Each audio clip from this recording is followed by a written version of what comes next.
ഞായറാഴ്ച രാവിലെ തന്നെ ഒരു ടോക്കൺ പടന്നയിലേക്ക് പോകണം. അവിടെ ഇവരെ ഡ്രൈവിംഗ് ടെസ്റ്റിന്റെ എച്ച് പ്രാക്ടീസ് ഉണ്ട്. 7 മണിക്ക് ഗ്രൗണ്ടിലെത്താനാണ് പറഞ്ഞത്. പക്ഷെ ഇപ്പം തന്നെ 7 മണി ആയിട്ടുണ്ട്. രാവിലെ തന്നെയുള്ള യാത്ര ആ ഒരു നല്ല വൈബായിരിക്കും. അത് സൈക്ലിങ്ങോ സ്കൂട്ടറോ ഡ്രൈവിങ്ങോ ഏതായാലും ശരി, കാരണം റോഡിൽ തിരക്കുണ്ടാവില്ല. നമ്മളങ്ങനെ പടന്ന ഗ്രൗണ്ടിലെത്തി. അടുത്ത ആഴ്ച ടെസ്റ്റ് ഉള്ളവർ മാത്രമേ ഇന്നിവിടെ ഉള്ളൂ. അതുകൊണ്ട് ഒരുപാട് ആൾക്കാരും ഇല്ല. രാവിലെ തന്നെ നല്ല മഴ പെയ്യാനുള്ള എല്ലാ ലക്ഷണം കാണുന്നുണ്ട്. സാധാരണ ദിവസങ്ങളിൽ ഇവിടെ എച്ച് പ്രാക്ടീസിന് ഒരുപാട് ആൾക്കാരുണ്ടാവുന്നുണ്ട്. അതിൽ 90% സ്ത്രീകൾ തന്നെയാണ് ഉണ്ടാവുക. ലേഡീസ് ട്രെയിനർ ആയതുകൊണ്ടായിരിക്കും അങ്ങനെയെന്നാ എനിക്ക് തോന്നിയത്. ടണൽ ഡ്രൈവിങ്ങിന് വെള്ളാപ്പിലും കൂടി ഓഫീസുണ്ട്. അവർക്ക് അവിടെ ഡ്രൈവിംഗ് നടക്കുന്നുണ്ട്. നമ്മളെ അവസ്ഥയോ ഇതാ ഇങ്ങനെയാണ്. പോയിട്ട് പിന്നെയും വരണ്ടേന്ന് വിചാരിച്ചാണ് ഇവിടെ ഇറങ്ങിയത്. 2 മണിക്കൂറായി.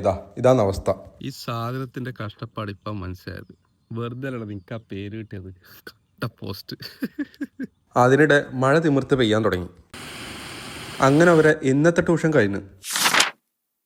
ഇപ്പൊ പോകുന്ന ഒരു നേർച്ചക്കാണ്. അതെനക്ക് മറന്നുപോയിരുന്നു. അത് വിളിച്ചോർപ്പിച്ചാൽ ഇവിടെ ഉണ്ട്. ഈ കൈയും കയറ്റി വരുന്ന മൈ ഫ്രണ്ട് സഫീർ ഇത്രയും ഉണ്ട്. ചോറ് കഴിയുന്നതിന് മുമ്പിൽ ആളെത്തണമെന്ന് ഓൻ പറഞ്ഞു. സൺഡേ അല്ലേ, വീലാൻഡിൽ അത്യാവശ്യം ആളുണ്ട്. ഉച്ചയായതുകൊണ്ട് പാർക്കിംഗ് എല്ലാം ഫുള്ളായി വരുന്നതേ ഇല്ലൂ. ആളെണ്ണെടുക്കാൻ വേണ്ടി ഫൈസൽ വന്ന് നോക്കി പോയി. നീ വീഡിയോ എടുക്കുന്നുണ്ടെങ്കിൽ ഞാൻ ഇൻസൈഡ് ആക്കിയിട്ട് വരാമെന്നാണ് അഭിഷാർ പറയുന്നു. ഇവരുടെ തറവാട് നേർച്ചയായത്. പറഞ്ഞോണ്ടിരിക്കുമ്പം അവലും കായും മുന്നിലെത്തി. അത് രണ്ടും കൂടി ഒരു പിടി പിടിച്ചപ്പോ പിന്നെ വന്നത് ചിക്കൻ ബിരിയാണി. നേർച്ചക്ക് നെയ്ച്ചോറില്ലാത്തതിന്റെ ടെൻഷൻ ഷെപ്പീന്റെ മുഖത്ത് നല്ലോണം ഉണ്ട്. അതും കഴിഞ്ഞ് അവിടെ നമ്മൾ വെള്ളാപ്പ് പള്ളിയിലെത്തി. ഇപ്പൊ സമയം 3. ഒന്ന് പൊരപിടിക്കട്ടെ. അപ്പൊ ഈ വീഡിയോ ഇവിടെ തീരുന്നു. വീഡിയോ ഇഷ്ടപ്പെട്ടാൽ ലൈക്ക് ചെയ്യുക, പേജ് ഫോളോ ചെയ്യുക. ഇനിയും മറ്റൊരു വീഡിയോയുമായി വീണ്ടും பார்க்கலாம். Bye bye.